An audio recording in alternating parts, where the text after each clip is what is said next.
Hello, welcome to White Birch Tarot and Astrology.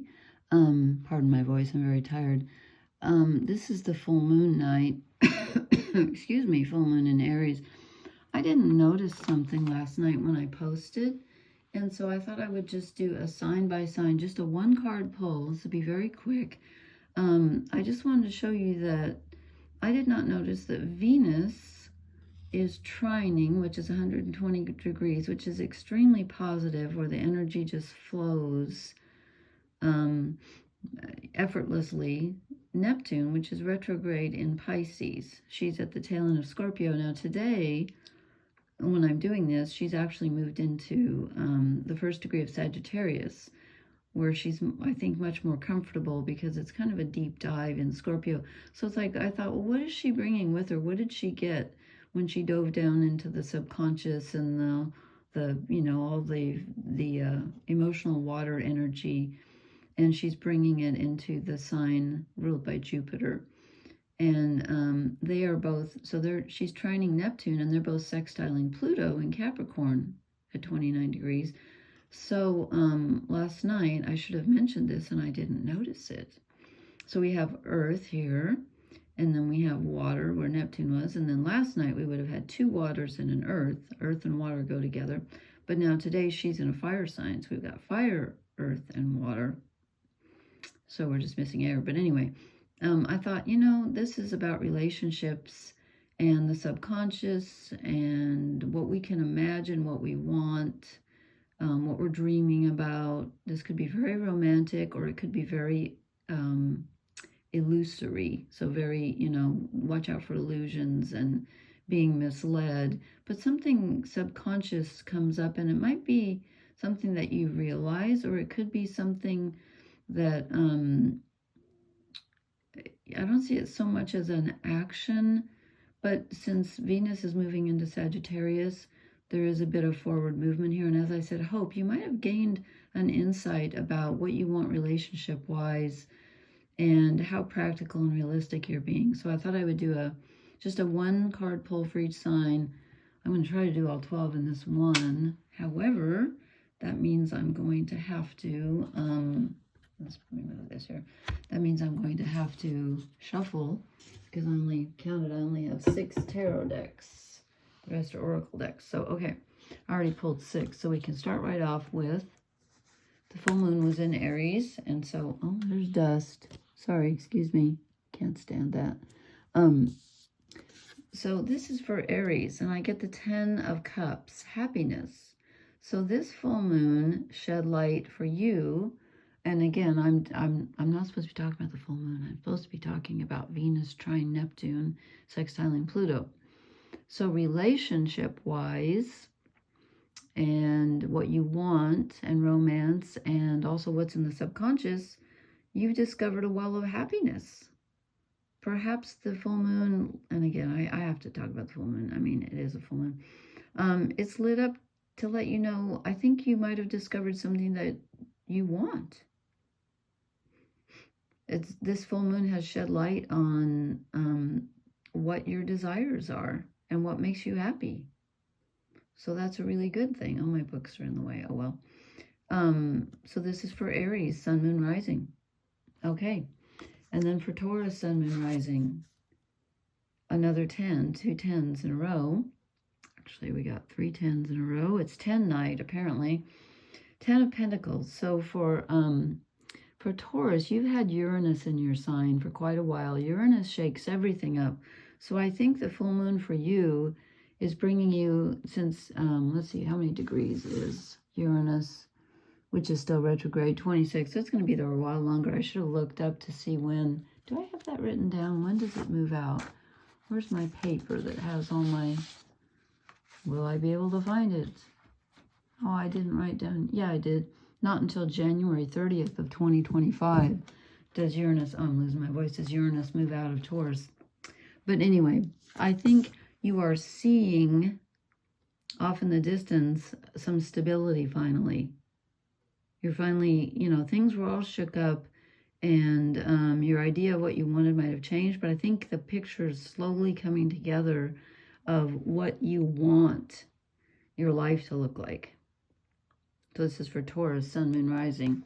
And then for Gemini, Sun, Moon, Rising, we get another 10. Is that weird? 3 10s in a row. Same thing, 10 of Pentacles. This is feeling and knowing what you want your... This deck's a little bit different. I'm going to say this is being comfortable and enjoying your family life right now and being grateful for those around you. Excuse my voice. This is being grateful for the family that you have and treasuring every moment and knowing it. You know, just knowing that it's not going to last forever, but you're grounded, I think, in the here and now. So that's for Gemini, Sun, Moon, Rising. And then, let's see, I used this deck for Cancer. I don't know why.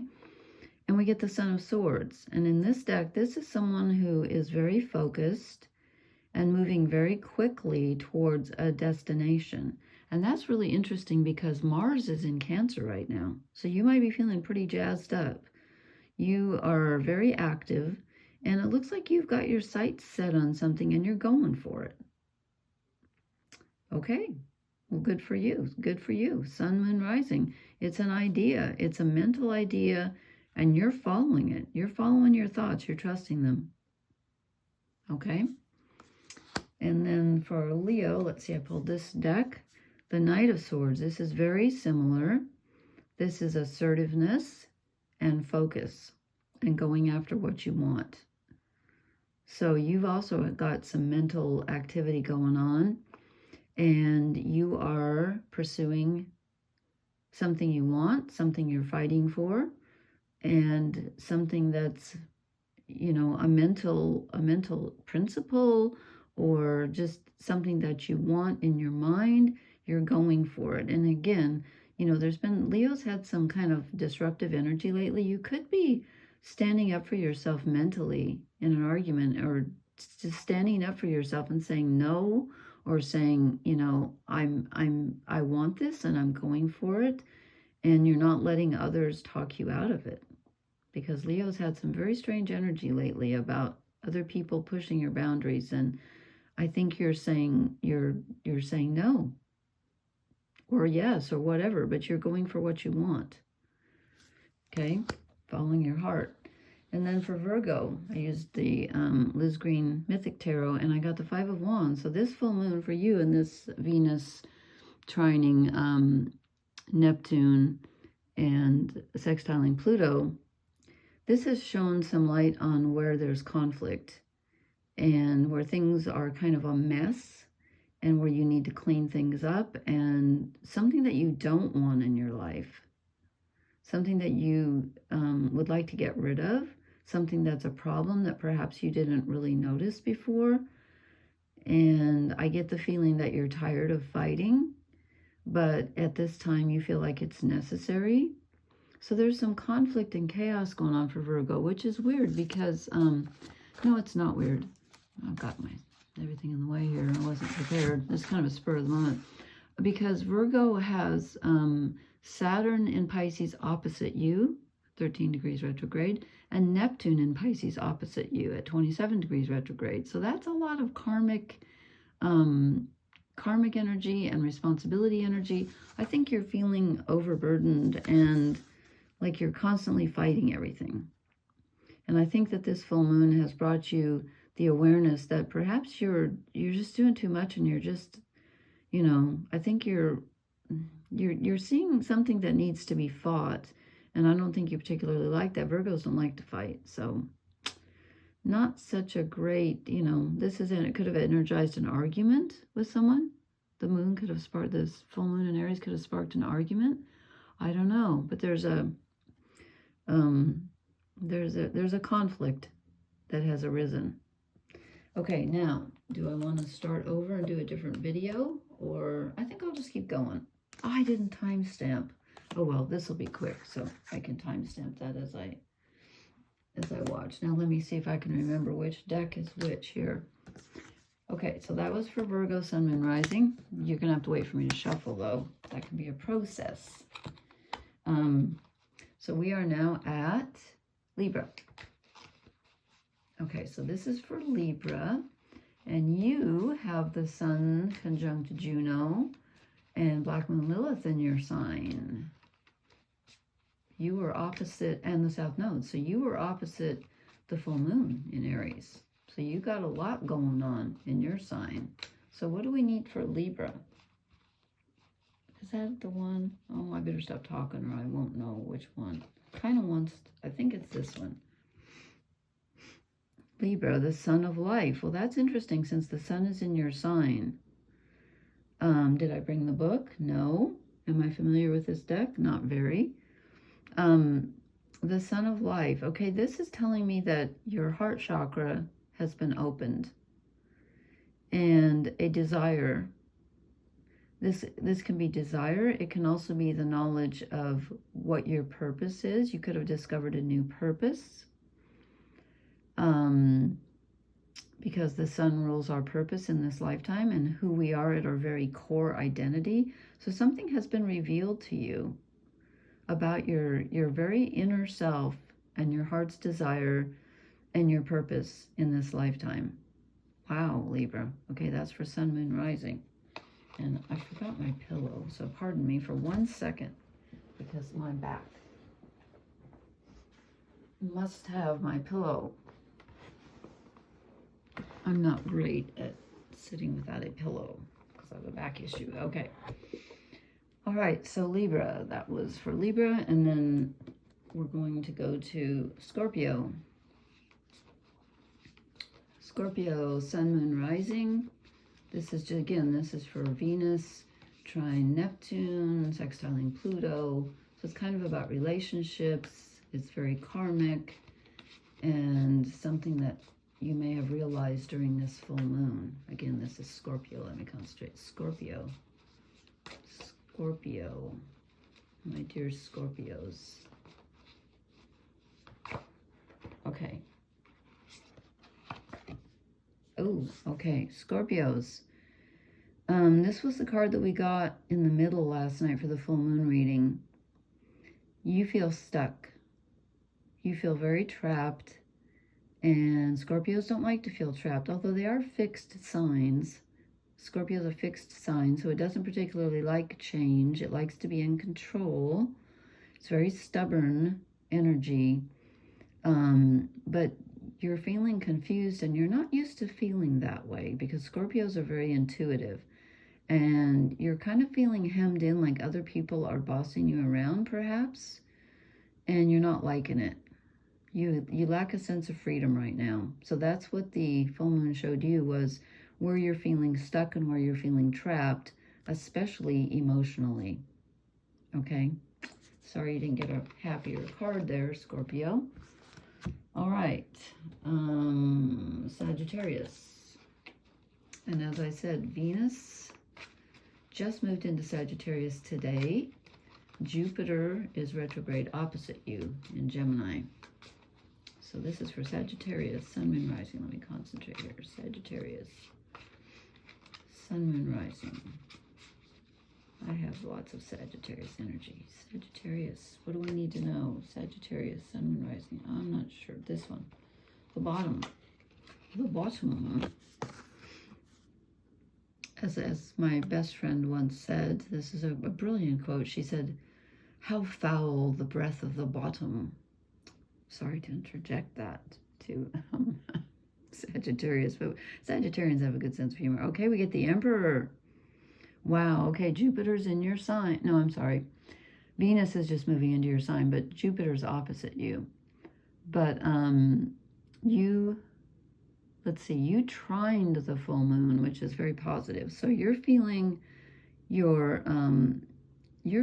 sense of control. You're in control right now, and the last year's been kind of difficult for Sagittarius, but you're finally regaining your footing, and you feel good about things. You feel like you're in charge, and this is your kingdom. Your life is your kingdom, and you're feeling really good about it right now. So you're feeling stable, and what else can I say? You're feeling in charge during this full moon. The moon has shed light on one of your strong points. Let's see, why would it have done that? Well, as I said last night, Jupiter, your ruler, is in good aspect with Mars and Chiron. So perhaps there's been some light shown on a wound that you're working with, but you're feeling in control. Good for you. Great, Sagittarius. And especially this is especially in relationships. Not exclusively, but especially. Okay.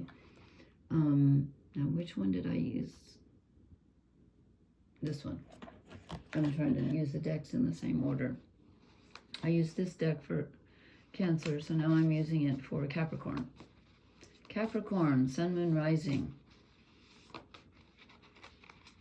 What do Capricorns need to know after we've had how many years? 16 years, or let's see, 8, 12. Yeah, 16 years of Pluto in our sign, Capricorn. Whoa.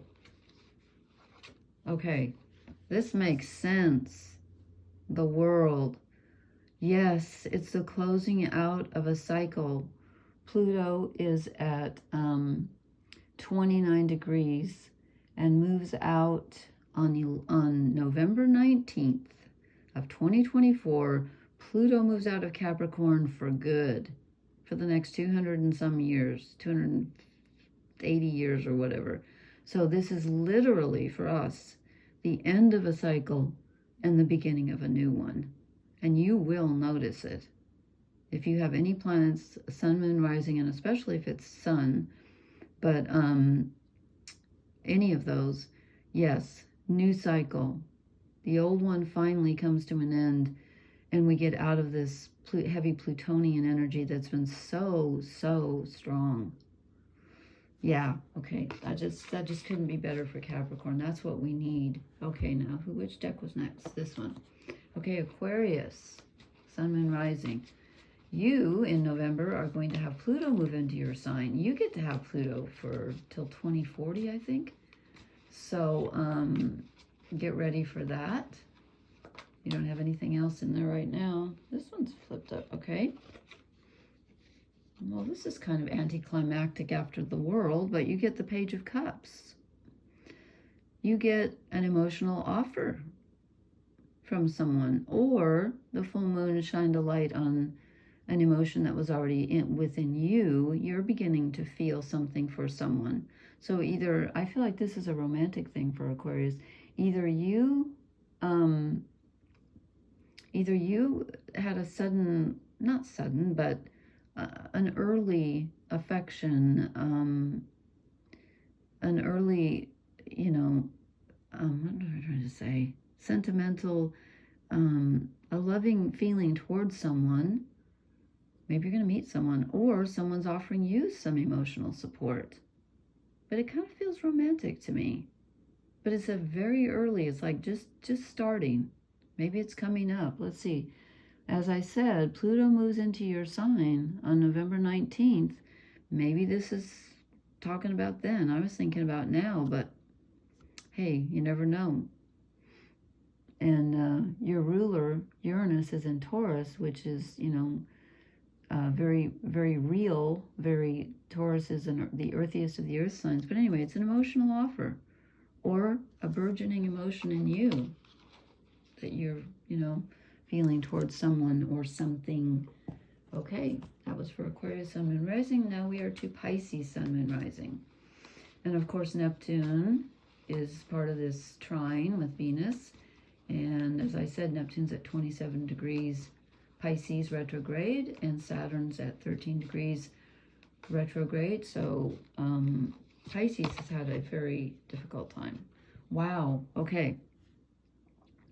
Forward momentum, the Page of Wands. This is interesting because this card always reminds me of Aries, and this full moon was in Aries because he's on a ram. So this is Jason and the Golden Fleece. You are moving. You're moving ahead, and you have a goal in sight, and you're moved by something that you desire. You finally see something that you desire, and you've been kind of waffling around in this Neptunian energy. But with Saturn there, Saturn is retrograde, but Saturn can manifest things. And something has come into your line of vision that you're saying, I want that. and I'm going for it. So forward momentum for you. Probably well-earned, well-deserved, because it's not been easy for Pisces. So that's Pisces, Sun, and Rising. Okay, just thought I'd do a quickie tonight. Gosh, that took 20 minutes? Really? Okay. All right, well, anyway, just felt like doing that. So let me know how the full moon treated you. Please hit the like, share, and subscribe buttons. And I will talk to you later. Blessings. Good night.